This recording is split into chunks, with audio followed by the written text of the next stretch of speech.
Ito yung aking second batch ng aking mga coins, old coins. Ito siya, open natin.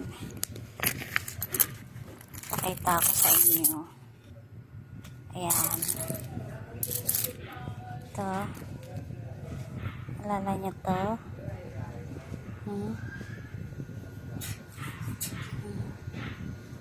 Paano to?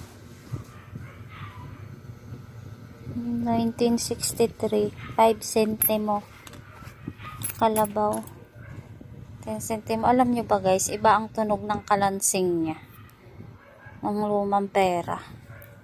Ano to eh, 1982.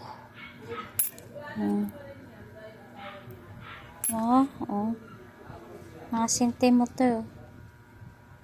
Panahon noon pang maliit pa ako, 5 centimo to. 5 centimo. Ito 1982.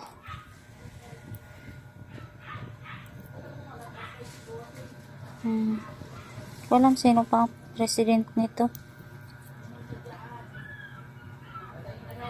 Ito 1971. 1971 to. Lumang luma. Naalala nyo ba to?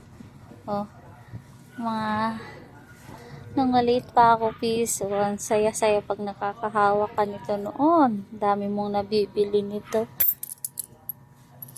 25 centavos.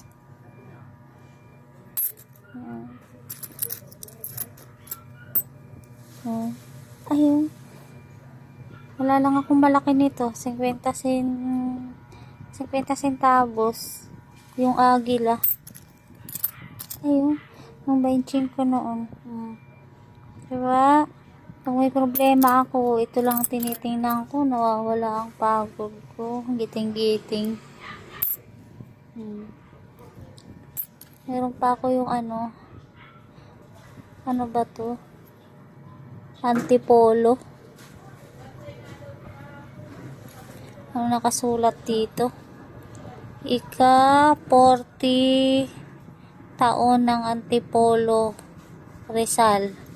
1591 to 1991.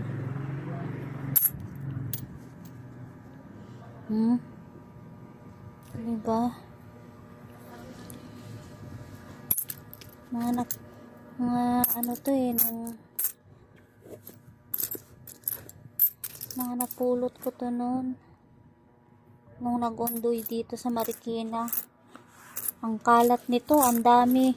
Parang mga nakakabaon siguro ito sila sa lupa, tapos naglitawan. Mga dinadampot ko, nakahalo sa putik. Dami. Yan lang siya.